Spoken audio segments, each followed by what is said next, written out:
Welcome to the 2023 Year in Review, the WBNL Coaching Edition. Right. So join us today on the podcast. You've reached the WBNL Wandering But Not Lost podcast, where real estate and reality meet. And now your hosts, Jan O'Brien and Matt Emerson. Well, welcome everyone to the WBNL Wandering But Not Lost podcast, where real estate and reality meet. This is episode 271. You can find all of those show notes over at WBNLpodcast.com. Jan O'Brien, another year has swept by us. If you're watching this podcast today, it is January 1st, so Happy New Year to you. It is 2024 when you're watching this. We're actually recording this a couple days earlier, so it's still 2023 for Matt and Jan here. Yeah. But we're ready to let it go. Happy and safe New Year's Eve, and are ready to take on 2024, right? Hope you have your path ready to go and you're ready to get out there. Episode 271. Well, we put together we do this annually, right? And we've got a little list of resources that Matt's going to put in the show notes. Because prior to even doing this podcast, when I had my little blog that I used to do, which is kind of my initial coach blog, I used to do an annual review, and I got away from doing that. But I would go and and I just like the idea of having in this one place on my blog. And we're going to talk about some of these things today. Pop culture stuff. What was the best movies? What were the highest grossing movies, and what were we listening to, and what were the trends and things that were happening in that particular year, which is so interesting always to go back to. So we've started that here. We've been doing this at least. Oh yeah. We've been doing this the whole time. 5 years. Yeah. At least 5 years. Yep. So we're going to go through sort of in categories, I guess, and we'll start with housing, right? We could start with housing, and then we're just going to go through and spotlight things that we found in the various resources, and maybe things that we felt were most impactful to the U.S., to the world, to what we felt was maybe impactful. So it's a little bit of our opinion, but it's also researched, right? Yeah, and as Jen just mentioned, you're going to find everything we're talking about here today, but then a ton of other links and information over in the show notes. So you can kind of go to our show notes as your one-stop shop to find all of the lists and all of the stuff for 2023, because there's a trillion of them out there, as we know, Jen, now. Yeah. doing our research over the last Google does a really cool year in search. YouTube will usually do something like, what are the most searched this or the most searched that, and that's kind of an interesting video, and I think we have a link to all of that in there as well. We may not cover all that in our podcast today, but we're just going to hit the highlights. And Matt found this great review by Redfin, 23 year in review by Redfin, and I just think this is a good recap. And Redfin collects a lot of data, and they always put out a lot of reports, as does Zillow, because honestly, when I talk to buyers and even sellers, and I talk to agents around the country, Matt, they all tell me it's one of three places people go to look for houses, and it's Zillow, Redfin, and then maybe Realtor.com. Right. And it's because of the platform and people like it. So they have so many millions of eyeballs, and then they get So they get the user data, but they also gather all this data on trends, and they always put out reports. Okay, so let's just hit a couple of these. This is national housing trends for 2023, and it starts with home prices soar to near record highs. Now, this is very much... so that's a national number. And again, everything is always regional. So it's saying the U.S. median sales price peaked at $425 in June, just below the previous year's record high of $433. However, when averaging the entire year, the sales price still rose. So they're taking the data and doing it a couple different ways. But why I want to bring that up is that 2022 for Las Vegas saw our highest price in history at $482. And then we went down. So we were a market that went down, then went back up. And we went down to $425 in 2023, up to $450, and we were at $450 as we close out the year. But that was interesting. So median sales price, even though there was and here's why, there wasn't enough inventory. Why don't we just keep scrolling through? Sure. We're hitting the highlights here, and we'll just tell you, oh, this is so huge. We know this, right? San Francisco is the most expensive metro area for home buyers. But they had a decrease in sales price, which was interesting. Yeah, a decrease in sales price, but 1.4 million Look at Anaheim, California, Jan O'Brien. 1.02. There you go, number 3. Oakland. Right. So pretty much, are they all California, LA, San Diego? All right, Washington. It's mostly West Coast states. Now we've got New York, then Boston, and then Nassau County in New York, which is not surprising, right? So no, none of that is surprising. It's all your coastal, metro areas for sure. And what's the next one, Matt? What the least? What do you mean the next one? Number 3. Yeah. Ready, number 3 trend. Yeah, the Detroit. least expensive metro area. Here we go. So. Okay, let's cover them. Just name them out. Middle, yeah. Detroit, middle of the country. Cheapest place to live. Ohio, yeah, right down the middle, right? Pittsburgh, St. Louis, Philadelphia. Actually, that was a little bit of a surprise to me. Cincinnati, Minnesota, Indianapolis, Milwaukee, and Kansas City, Missouri. So, and look at some of these year-over-year changes. And here's a funny thing. It's the lowest price. The lowest prices, but still, some of these saw some pretty significant gain. Like here in Milwaukee, 8.8% increase actually in median sale price. So interesting. And that brings the point that nationally prices went up, but then you can see seasonally. I mean, area-wise, some of them went down. Okay, right. Rent prices remain historically high, but stopped short of a new record. That's pretty clear. It's maintained that because, again, housing shortages, which meant people couldn't buy houses, so they got to go out and rent, and so that they stayed pretty strong across the country. We definitely saw that out here.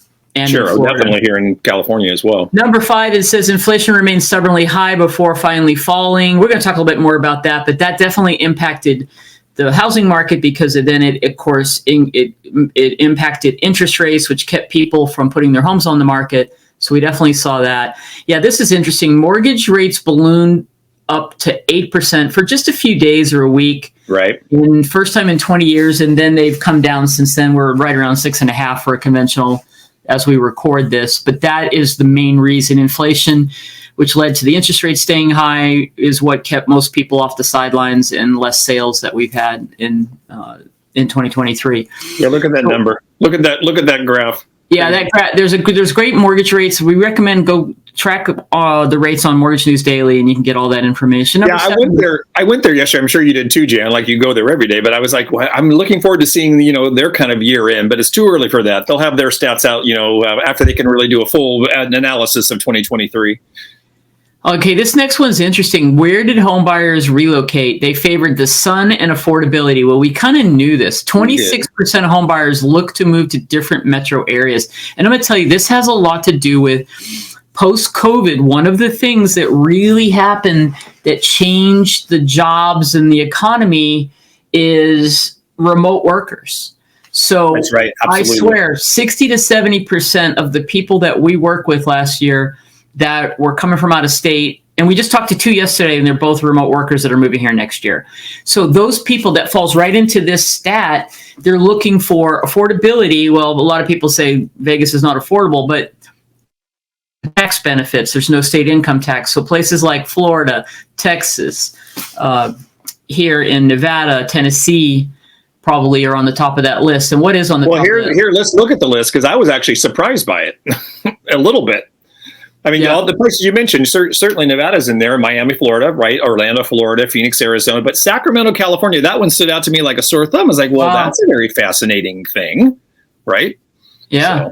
So, I mean, Nevada, Florida, Sacramento, Arizona is always in there. But then we've got the top 5 most popular metro areas that people look to leave in 2023. Right. So which is really all the metro areas. And this one to me was that Louisville, Kentucky showed up in here was an interesting thing for me as well. Now, remember, these are Redfin stats, right? So this is one snapshot, but it's a fascinating little glimpse. These other ones are not surprising. And let's just read them off. So San Francisco, New York, LA, Washington, D.C., and then Louisville were the top 5, according to Redfin, most popular metros people were looking to leave in 2023. Right. Well, we just said why San Francisco is so expensive. Yeah, exactly. Well, actually, all of these are. Mm-hmm. The top 4 are, because these top 4 that are on this list are in the top most expensive places in the other list. Yeah, exactly. That's why that Louisville one is kind of an outlier. I'm curious about that one. Yeah, housing inventory remained well below average completely. 2 things causing that. One, I just mentioned, inflation leading to high interest rates, keeping sellers from putting their homes on the market. Why would they when they have sub 4 interest rates? And number 2, the builders for 14 straight years, they're on track now to normal rates, didn't build as many homes as were needed. So there's been a shortage of new construction for 10 plus years, and that is why there's low inventory. Yeah, that even spiked for a lot of reasons, even post-COVID, because of supply chain, right, for new builders. Yep. So there's a lot of Jen and I were talking about this before the show. It's interesting when you look through the lens of, statistics and where we are right now, not only in housing, but in the economy as in general. You can't forget that. I know that we're all trying to, but you can't forget that just 3 years ago, COVID hit and would shut the world down, so you got to restart somehow. And it's interesting to see how it has affected so many different things in society. Well, the next number 9 goes with the last one. New listings dropped to their lowest level on record. Just 5.4 million new listings in 23. This is the lowest level, and a massive 16.4% drop from 2022. So, and it's because of what we just said. Sellers didn't want to put their homes on the market with the interest rates being so high. It's certainly all going to follow in line, right? Exactly. Right. And then months of supply reached 3 to 4 months. Okay, that became the highest level. And that's just because not as much inventory, but not as much demand. So buyers weren't all ready to go buy. So it took longer to sell homes. Pretty straightforward. Yep. And that's in alignment with a lot of markets. The next one, new construction fell as builders were left stuck with inflated inventory. That's very much regional as well, because builders are doing very well out here in Las Vegas. Homes, here we go. This is what I think is the main one. Besides inventory, home sales fell more than 18%, hitting record lows. And that's all of you that are listening that are realtors or in the profession or mortgage people, this, right? 18% sales were off. And so that impacted everybody this year that is in this business, right? So, yeah. But it's interesting though, because it says here the decline shrunk from a low of negative 37.5 in January to just negative 4.8. So once again, this is a trend that's actually shifting a bit. It is. That's good. That's good news for 2024. Yeah. Yeah, exactly. Median days on market soared beyond 1 month. That as the market cooled, that's kind of a similar thing to days month supply. And then 15% of active listings experienced price drops. That's so true. We again regional, but we saw more price reductions because in the beginning of the year, particularly in this market, because sellers were still trying to get top dollar, people weren't budging on those prices, and so they had to, as they sat longer on the market, they had to reduce their prices. So here's the price drop type 5 top metros, with Indianapolis being the highest, with 39.9% of homes that were listed had to do a price reduction. Denver, Colorado, number 2, Tampa, Florida, Austin, Texas, and Cincinnati, Ohio, all in the 30s, right, from 35 up to 39. Interesting, right? Very interesting.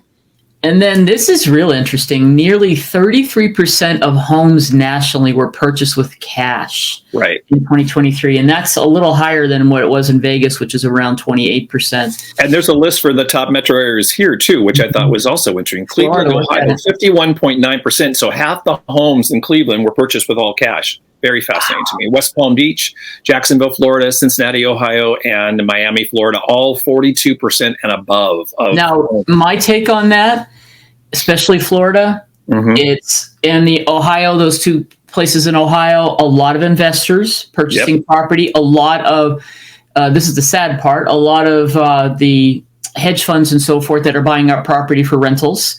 And then there were a lot of people, retirees, there's a lot of people that just have cash. If they were going from a place like California, they could go to a place like Florida and buy a house for cash, or Ohio. Or 3. Yeah, or 3. There you go. Right. Yeah. Luxury homes experienced largest year-over-year decline. That just goes with the whole way things are, right? Less people buying. And that market gets hit a lot when those things are happening. Sure. Okay. And bidding wars fell. Yeah, sure, because there were less on the market and mainly less. Now, why we had bidding wars prior to this was less inventory, but a lot of people still wanting to buy. So as soon as the mortgage rates hit 6%, bidding wars fell off. Yep. And that it started in 2022. Bidding wars started to fall off. There's still bidding wars in certain markets where properties are really pristine and they look great, and compared to the ones that need a lot of work, right? and investor purchases dropped. That's interesting. I think that's an interesting stat. Investor purchases dropped, but that has a lot to do with the rates as well. But to say 33% is cash, that means it's not all investors that were buying. It's just people buying homes that have the cash. Mm-hmm. Right? Maybe buying a second home, buying a primary home.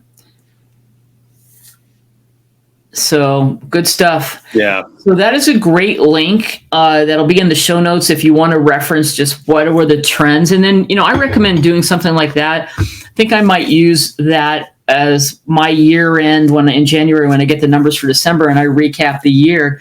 I may juxtapose that information into here's what happened nationally and here's what happened in Vegas. People might find that interesting. That you might. Yeah, it is interesting because the numbers are. So we're going to jump into that's good. That's what we're going to talk about for housing. We're going to have some fun and talk about the highs and the lows. And let's start with a little pop culture. So, Matt, you surprised me. You always see all the best. We're going to start with what won the Best Picture Oscar in 2023. And I watched this movie 3 times. Because I know, and I still haven't seen it. So that's going to be on my list for this next week for credit. We've been talking about it, but we haven't seen it. And you know what's so funny? If you're listening, do you remember what it was? Just like we're going to talk about who won what sports thing, because it's like out of your mind unless it's just something that really hit home to you. But it was Everything Everywhere All at Once. And it was a very historic win because it won for Best Picture. It won for Best Actress. Jamie Lee Curtis won, I think, for Best Supporting Actress. Maybe the Best Supporting Actor also. I'm actually, keep talking, Jan, because I'm going to go find out how many things. And it's really one of those wild movies about, alternate realities and, parallel universes, which is kind of interesting that these things are in, frankly, things that sometimes come to pass are in Hollywood movies and books and some of the pop culture. So if you haven't seen that one, I highly recommend it. Sometimes I feel like I had to watch it twice to really get what it was all about. It was it kind of looked like that kind of movie to me. Actually, Best Supporting Actor was from that movie. Then Best Actor was Brendan Fraser from The Whale. Oh, Brendan Fraser won, but I can't think of the gentleman's name that was about. All of a sudden, he's in everything. He's in Marvel. The Best Supporting Actor was in Loki. Kwan was his last name, I think. Yeah. He's great. He's been in several things now. Anyway, that was a great picture, and we'll talk about movies that came out because there's a couple of interesting things that happened in 2023, right? But let's talk about sports. So, Super Bowl champs, Kansas City Chiefs. They call it the Kelsey Bowl because it was the Jason Kelsey, who is the center for the Philadelphia Eagles, versus Travis Kelsey. So there was a lot of hype around that, and it was a good game, and Kansas City won. And of course, Kelsey is in the mainstream now because of dating Taylor Swift, right? Yeah, and I was going to say, and name also comes up in the top Google search list. So yeah, there you are. We'll talk about Taylor Swift in a minute. For that reason, right? Vegas Golden Knights were the Stanley Cup winners. Yes. Yeah. And Georgia Bulldogs won the NCAA college football championship for second time back to back. They are sadly out of the running because they lost to Alabama. So they're not in this. There's no three-peat for Georgia. We'll see where that all flows out. How about the World Series? What World Series? I had to look this up because I couldn't remember who. Well, I remember because it was such a big deal, right? Because it was the lowest rated series since they started recording, the crowd sizes back in 1962. So, good for the Rangers, but maybe not so good for, They weren't the favorites like the LA Dodgers, but talking about the LA Dodgers, the big news was Shohei Ohtani gets this record $700 million Dodger deal. For a minute, I think he was going to go to the Blue Jays, and then the Dodgers got him. But if you see the breakdown of that, he only gets a little bit of that up front. The breakdown's real interesting. It's not like it's $70 million over 10 years or something. It's an interesting way that he gets the money. It was so funny to watch right after that happened too, seeing how everyone was breaking down, not the actual breakdown of how he was going to get paid, but like what that really meant. It was something crazy. Like he makes $237 a minute. Yeah, it is nuts. Okay, great. There were a couple other major things that happened with people getting paid, sports figures getting such major money this year in soccer and some other things. Right. But he was the AP Male Athlete of the Year, second time in 3 years. Amazing. It's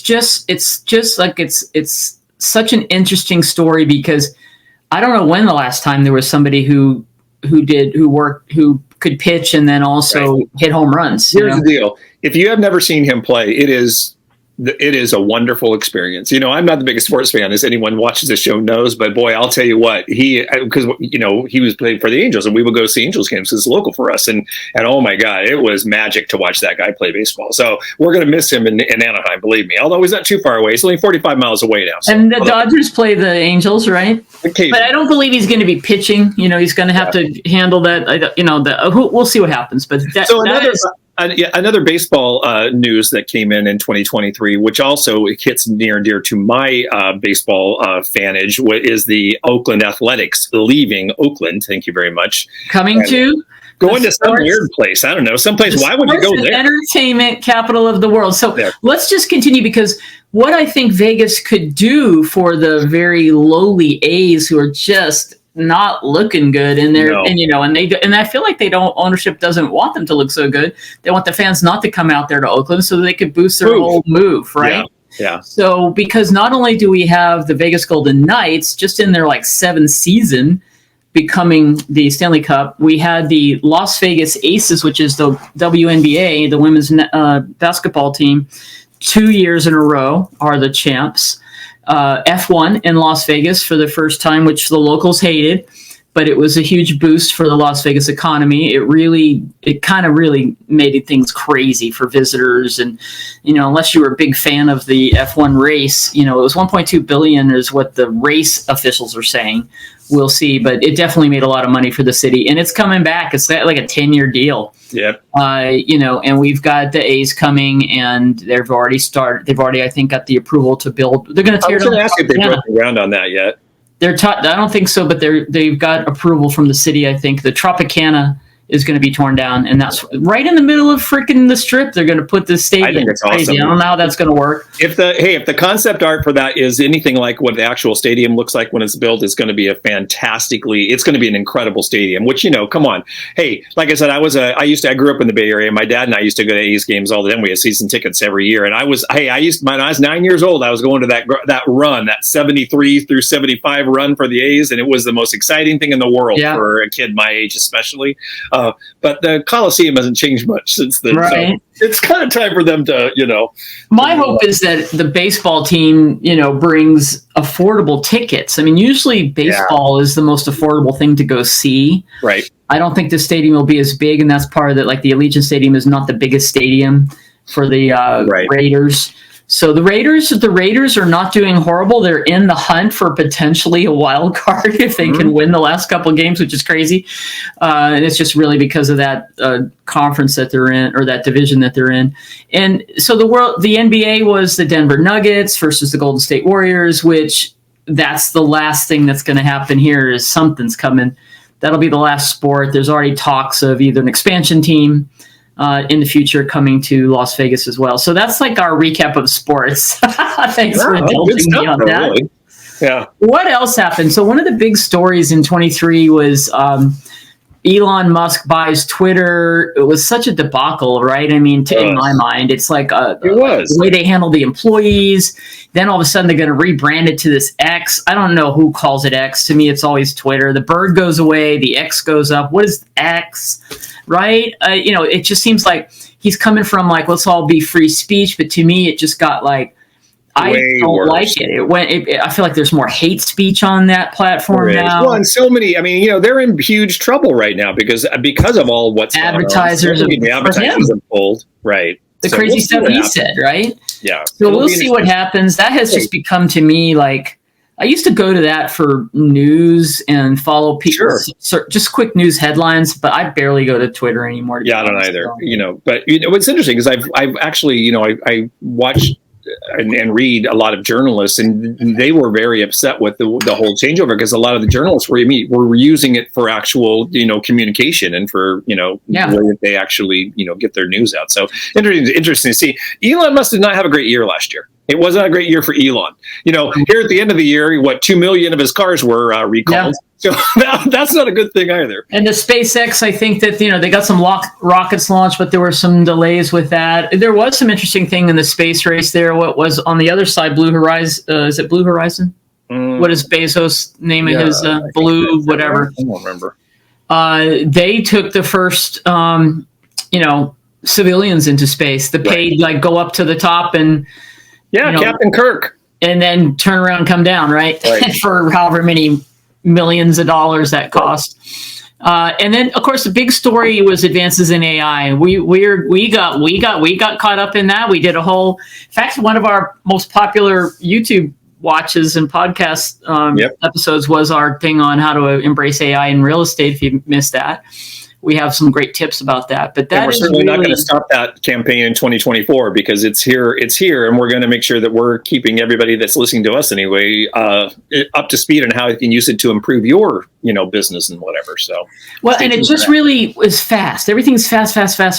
It's like every time you turn around, there's something else that has AI in it, and I believe we're going to see a little bit more of conferences and potential regulation and all that. Let's see what happens in 2024. Yeah, where it's a story to watch for sure. Mm-hmm. And it's similar to this next story, which was, it surprises me that Matt did not hear about this, but it was the disclosure, the ET UFO, and the new term the government wants to call UAP, which stands for, I have to look this up, unidentified anomalous phenomena. And so this whole thing happened in July, I believe it was.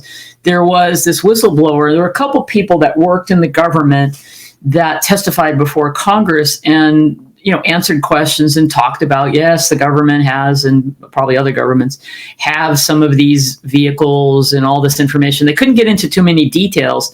They'd ask all these questions, and then the guy would go, Senator, I'd be happy to talk about that offline. But this was supposed to be the beginning of disclosure, where the government finally comes clean with, everything from Roswell to whatever else it has and the technology that it has. And it's very much an interesting story in a way, because if in fact there's all this technology that's alien and whatnot, and it becomes a power struggle, and who can reverse engineer it, and who's got the controls, and who can do more war or whatever. I don't even know what it's about.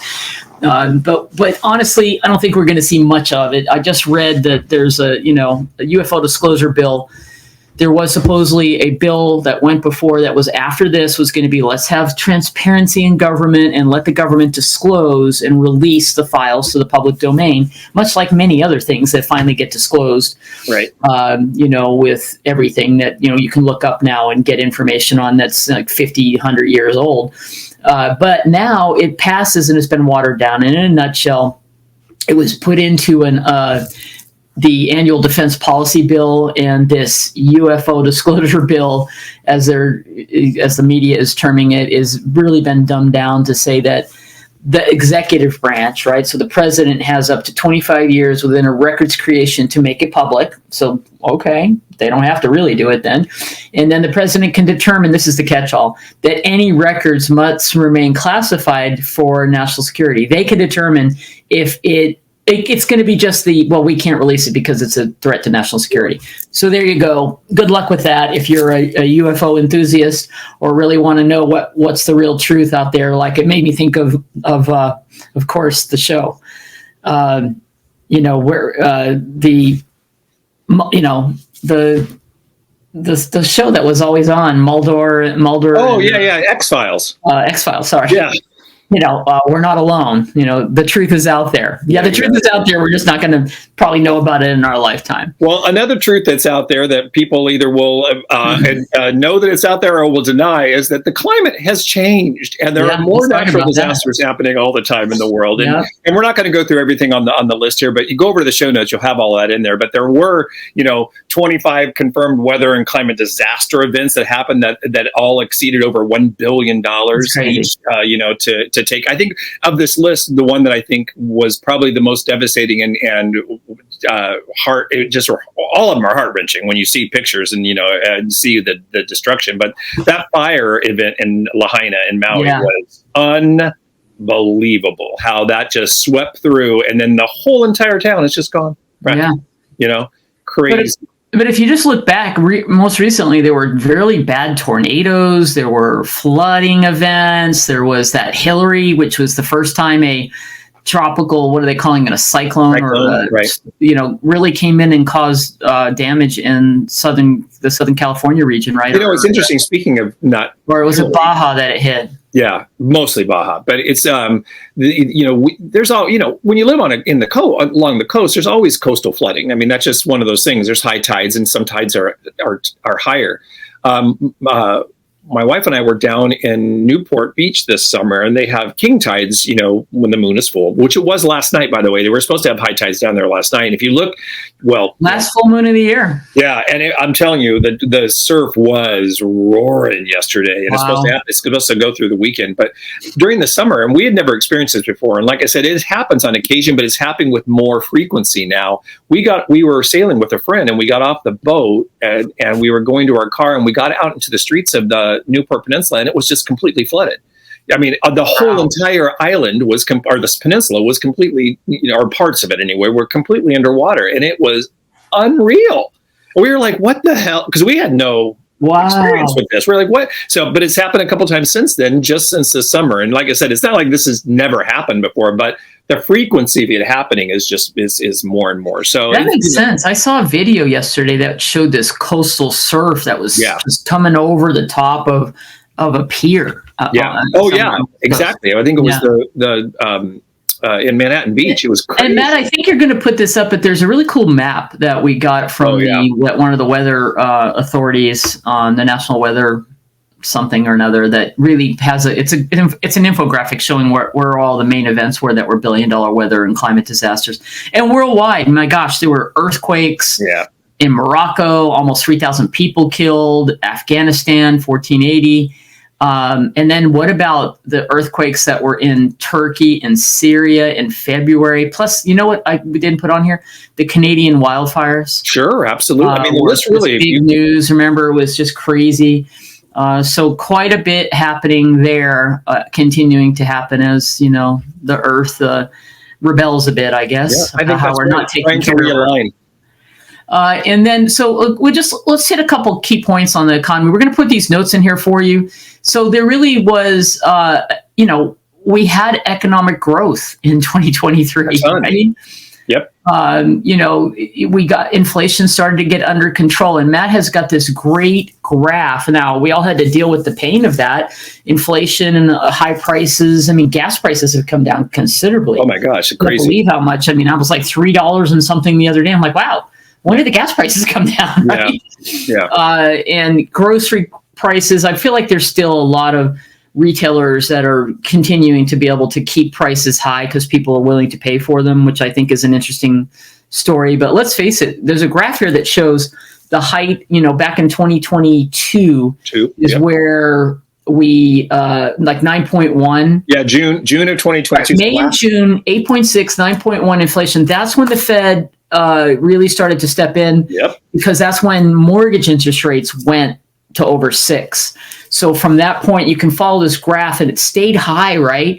For 2022, it was in the 8, 7.7, very slowly, averaged out for 8 in 2022. But then all these increases in the Fed's short-term interest rate have been working, and now we're coming into November. November it was 3.1, and again, I don't know which one this was because there's many ways that they charted out the CPI.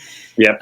They look at the inflation rate. Then there's a chart that takes out housing and cost of goods, isn't it? Or something like that. But a graph's a graph, and it's like showing what's happening with it. And the goal of the Fed is to get to 2. I don't know if they're going to get to 2 by December, but because it's been like 3.2, 3.1. but it's come down from 6.4 in January to 3.1. Well, yeah, if you look at the average, I mean, we don't know what the average is going to be because we don't know what December's number is right now. But I mean, if it was 8 in 2022, this is going to be well under that, probably in the 4, probably even maybe in the high 3s by the time it's all averaged out. And this statistic says the consumer price index CPI is expected to end around 3.3 average. Yep. So for 2023, or expected to at around, no, wait, was expected to end at 3.3, which could be up a little bit. That's not the average then. I don't Right. think. No, that's the actual December. Unemployment remain low, right? Expected to be 3.9%. And then maybe rise a bit. And that's interesting. We'll have to watch in 2024. The economists are saying we could have an increase in unemployment. You know, which I guess actually, as we've been learning, as we've been following, this is not a bad thing, unfortunately, for the overall economy. But I was reading something interesting when I was researching this about the cost of things, and at some point they were saying that a lot of these retailers like Kroger and some of these other big marketing conglomerates will start to push their own generic brands more than some of these bigger brands, which will put pressure on these bigger brands to lower prices because they'll be cheaper, right? Because those store brands are always cheaper than the big things. So there are some positive things that could be happening in the future. Of course, they'd only be doing that if they were going to make more money, because the whole thing is about money, right? It's interesting though. Now, there's a stat here that says the median American household's net worth saw a significant increase of 37% from 2019 to 2022. Now, that has a lot to do with COVID. The numbers of COVID and the money that came. So that's kind of like a weird stat in my mind. It's not. It totally is. It's the unicorn years, right? Because the average person would tell you they're not feeling that. Now, have wages increased? Yes, but so has inflation. Yeah. So the cost of buying everything from houses to gas to groceries has gone off the charts. Right. So people are still struggling. And I think part of where you might see some struggles in the new year, unless we really get inflation down lower, is that people are borrowing again. They're borrowing. Yep. We went from, COVID allowed people to save money because they weren't out going and spending it. To buy, right? Yeah, and now we're back to inflation and whatever the reasons are. Now people have equity in their homes, but they're taking money out. They're consolidating debt because credit card debt is so high, and they're using their credit card. So we're gonna have to see where all that goes, right? And then the last one on the economy is just talk about the debt, and the debt just continues to get crazy, right? Let's just make more money. We'll make more fake money, okay? Yeah. And we'll just keep on adding to the debt. And it's like, where are we at? 30.8 trillion. Yep. That's crazy. So I don't know. I don't know what fixes all that. Well, but I'll tell you one thing, that you look at that number and it is the highest it's ever been. I mean, it reached over 30 trillion for the first time. But you have to remember that there are trillions of dollars in that 30 trillion that are one-off things that happened during COVID, right? To try to get us out of that situation. True. So I'm not saying that money's going to go away, because it's not. You got to find that money somewhere. But we keep spending money. I mean, that's just the U.S. And not only that, I mean, we didn't talk about this, but there's 2 wars going on right now that are costing the United States a little bit of cash as well. And whether you are for that or against it, it's happening, right? So there's that is obviously big news that happened, right? I mean, the continuation of Ukraine-Russia conflict, and all which is going over 2 years now, which is crazy. And then the horrible, Hamas attack on Israel, and this ongoing battle of Israel and Hamas and the Palestinians the civilians that are getting caught in the middle of all that is just horrendous. And those are just 2 that are in the front. There's lots of little other, not little, but other skirmishes and things that are happening that always are happening around the country and around the world. So we definitely had some interesting stuff with labor and unions and strikes. And, there's a prediction that there might be more unionization in the U.S. maybe in some sectors. But of course, the big one was the Hollywood stuff, right? You knew people that were impacted by that. Absolutely. Right? It's crazy to watch that. And, to hear the opinions of why that is. And Jan and I were talking right before the show that, a lot of that had to do with AI. Is in Hollywood because of job loss and not only AI, but also a big part of the Hollywood issues were how you get residuals from streaming services. services, so that was a big, huge thing too, because I think one of the things that spawned a lot of that show Suits that was on years ago became the #1 streaming show. And all of a sudden the actors are like, well, wait a minute, we did that 12 years ago. I'm getting nothing from this. Right. So, wow. Yeah, very interesting.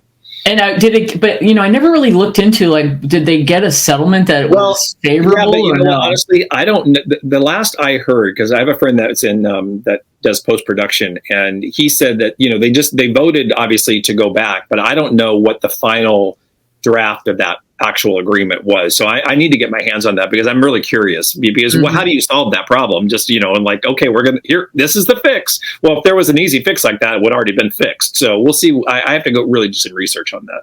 I don't know. But there were some other strikes. There were auto workers. There was a couple others that I didn't put on the list here. Casa Permanente.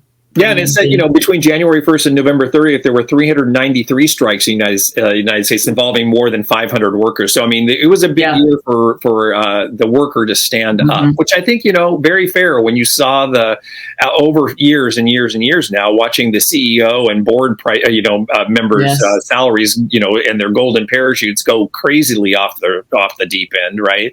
And then wages not really rising. So it was there. This was bound to happen, and a lot of it started to happen last year. We even had a little of that right before F1 here, the culinary unions. Oh, yeah, that's right. Huh.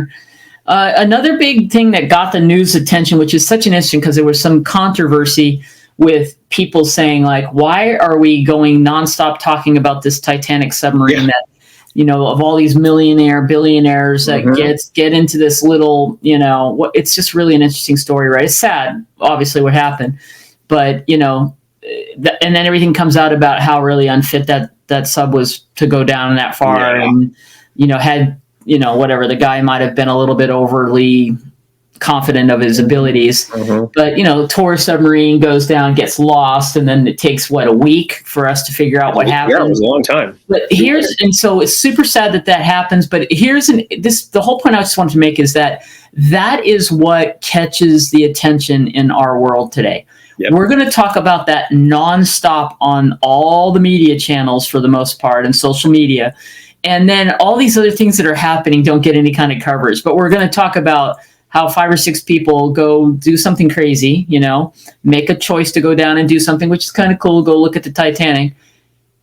They die because the thing explodes. Right. But that consumes everything for those days that happened. Right? Because it's the drama of what needing to have the spectacle of the bad news of something happening, which is what our society has come to. You know what I mean? Which brings us to the next thing, which is mass shootings, right? Yeah. In the U.S. If you talk to people who don't live in the United States, and because I just caught up with a friend that, is now in Amsterdam, and I asked, what, because he's been in Australia, and now he's living in Amsterdam and working. And I'm like, what do people outside of the U.S. think about us? And this gun violence thing is a major topic for people who don't live here. Terrifying. But as of December 5th, we've got one source saying there have been 630 mass shootings, which is defined as an incident in which 4 or more victims are shot or killed. So 4 or more people are shot or killed is deemed for these purposes a mass shooting. There were some 38 mass killings out of those 630, which, Matt, what are these numbers? It's interesting. The last 3 years, the numbers have been very high with this mass shooting, kind of the 4 or more. Let's see here. What was it here? The 645 mass shootings in 2022. So last year. And then 690 the year before that in 2021, which was the highest number on record. So if you only have those 3 years to go by, you're thinking to yourself, well, maybe that means that it's going down. Maybe they're going down. Well, here's what you need to know, people. Back in 2014, so just 11 years ago, there were only 273 mass shootings. So we've gone in 10 years from 273 to over 300, over 600, so close to 640 this year, or probably by the time the year's over, probably more than that. That's a huge increase, almost double, really. And then in 2016, it was 282, so it was ticking up. And in 2019, it was 417. So the year before COVID, 417 mass shootings, and then just a year later, we're all the way up to over 600. Incredible. And then it went, just to say, in 3 years, 16 to 19, yep. 282 to 417. What's going on? Yeah. Well, you know what? I didn't look up, and I would be really curious to know how the number of guns actually increased, and the type of guns that are used in these, which are usually, the more of the military type weapons. It's not a bunch of people there with handguns shooting all these people. Typically, it'd be interesting to know that. So, I mean, here's the deal. End of the day, once again, we're not here to tell you what you need to believe, but the stats are the stats, and this is an issue. And it's something that's certainly going to continue to be in the news. And at some point, something has got to give here in some way, shape, or form.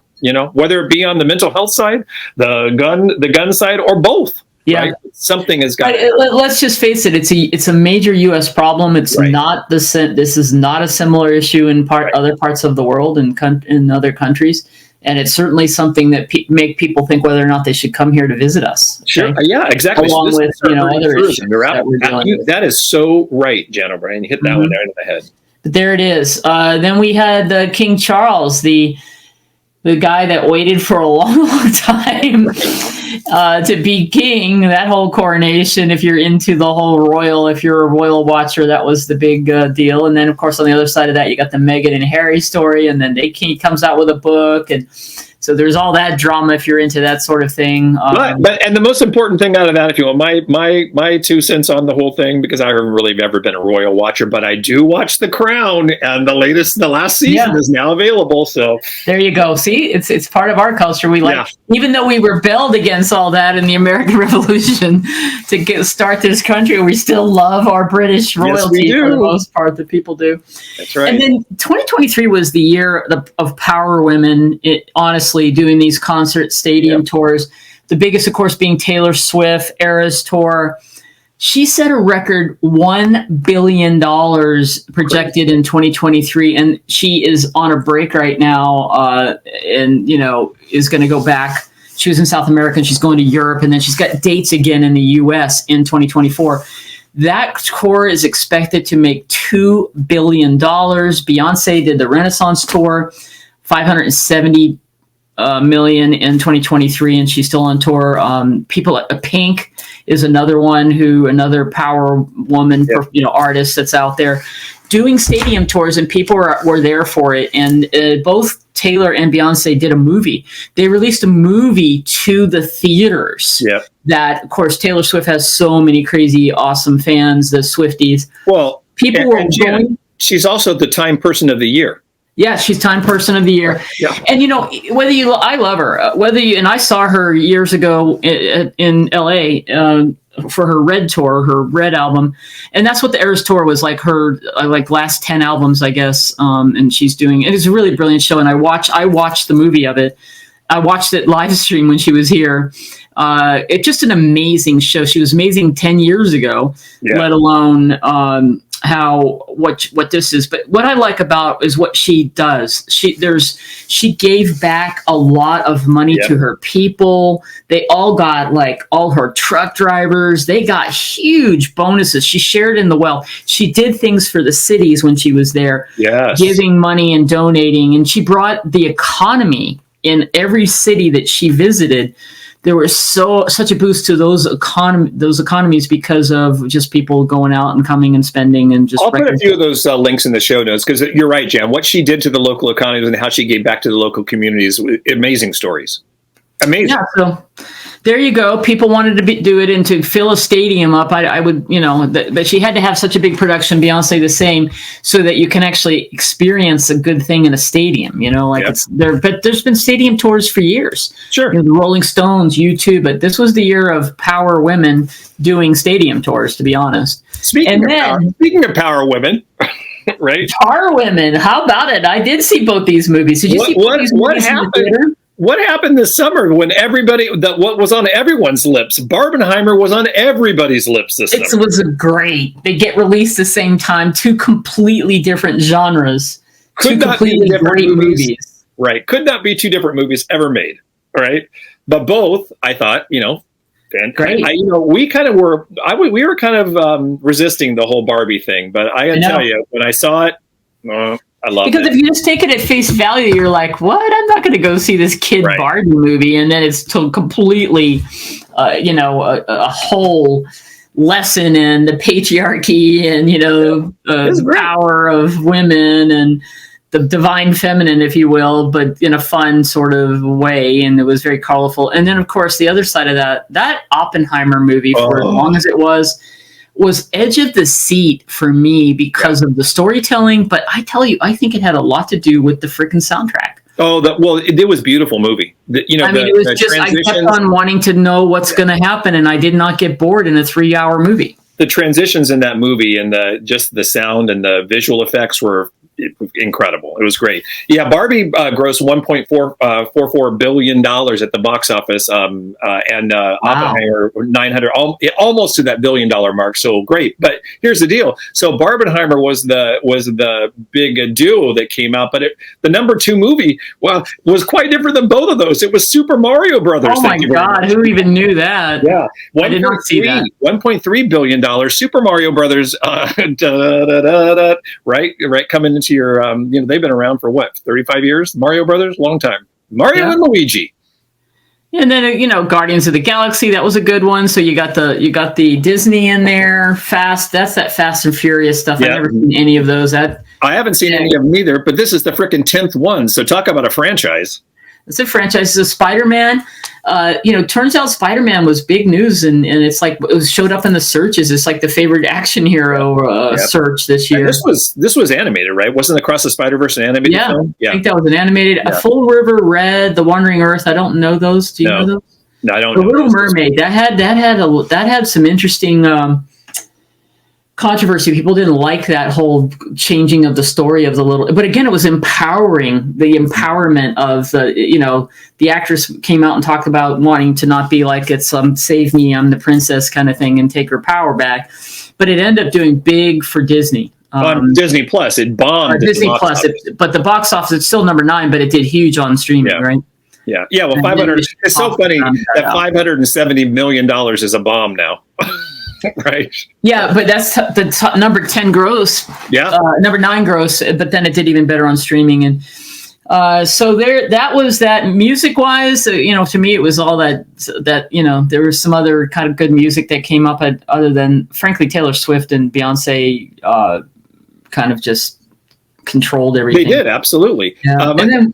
I read somewhere along the way. What was it? There were some older women that who was it? And Dolly Parton was one of them.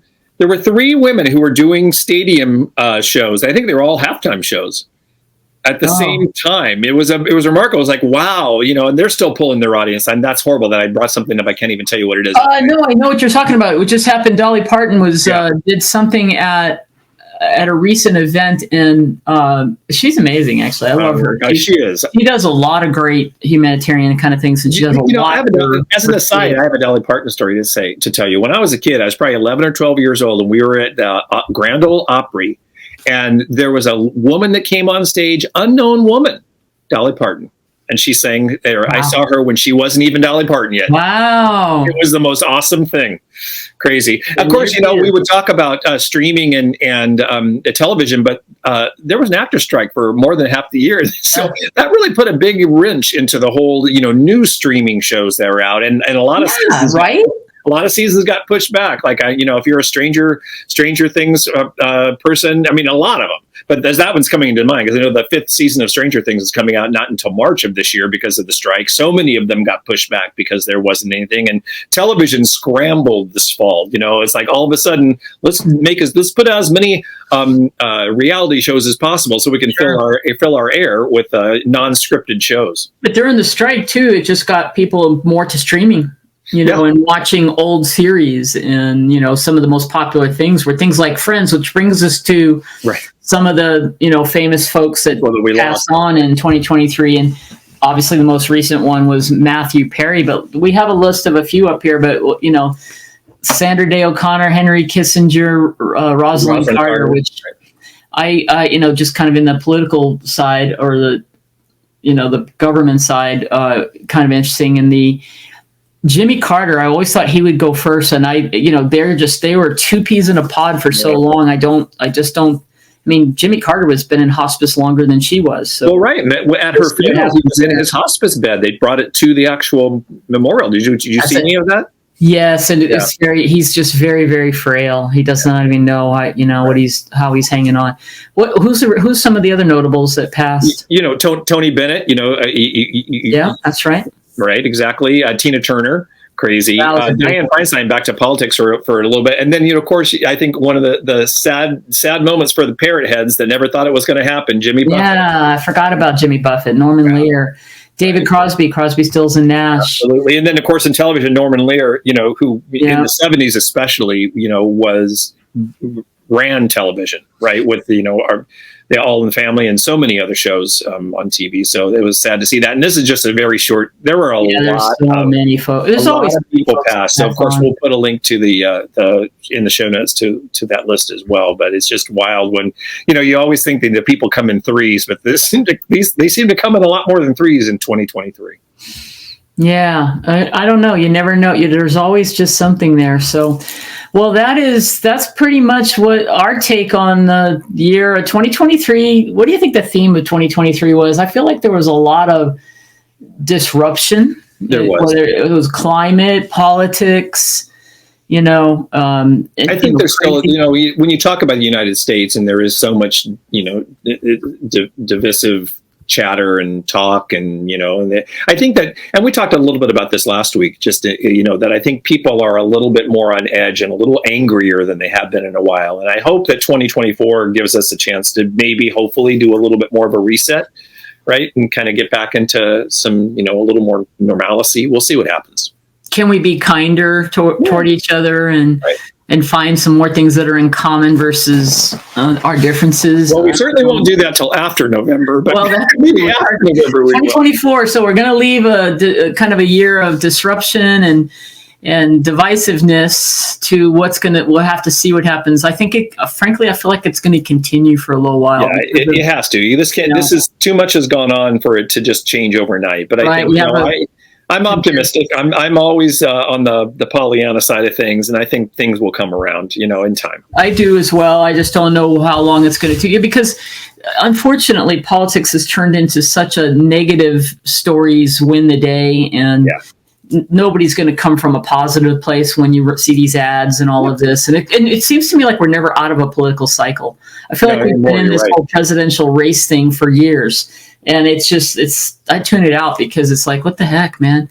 Nobody's really speaking, it's like, how can we make things look worse? And let me go down deeper into the mud so you'll pick me over the other person. I don't know. It's just going to be interesting to see what happens. And we have to get inflation continued under control, inflation gets under control. So this is what's the craziness of the cycles of how we live. So we're going to go into the cycle of it takes another year, the interest rates will come down, people will start buying things again, buying houses, and then we'll get into a cycle where it's out of control again because we're going to have to slow people from buying things down. So, do the best you can, people. That's all. That's right. And the beautiful thing is that find the rainbows, find your joy. It looks as though there's no bust in the future, which is a beautiful thing too. So it looks like we have had what they've been saying all along, that we've had a soft landing. We'll see if that continues in 2024, right? So, no one has a crystal ball.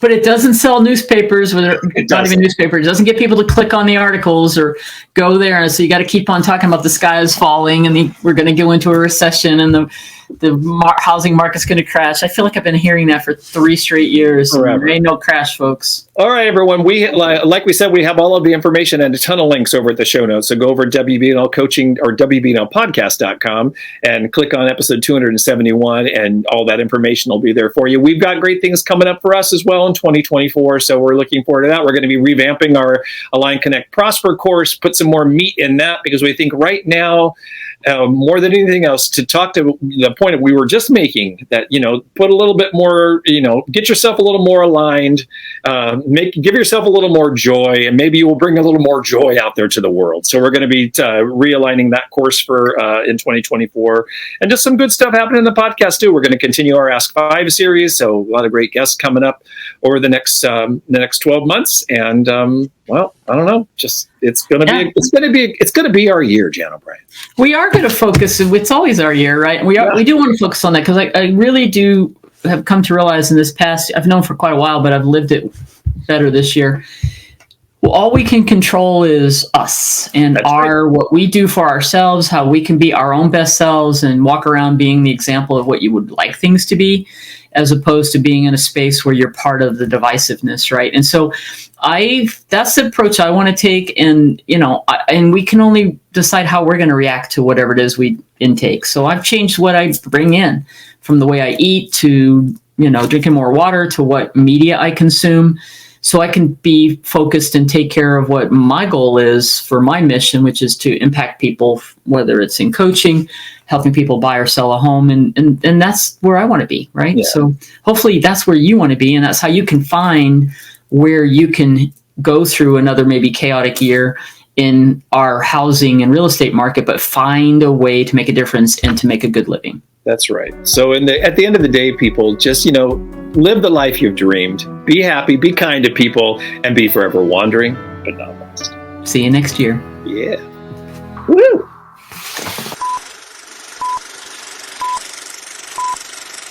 To be able to get to all my gauges here. Okay. All right. I'm trying to think about how to say more than just it's the 2020. I'll just keep it simple. Yeah, that works. All right. It seems weird just to go. It's the 2023 Year in Review WBNL coaching version. Okay, let me try that again. So that works. A little different, but works. Come on, show. I love it.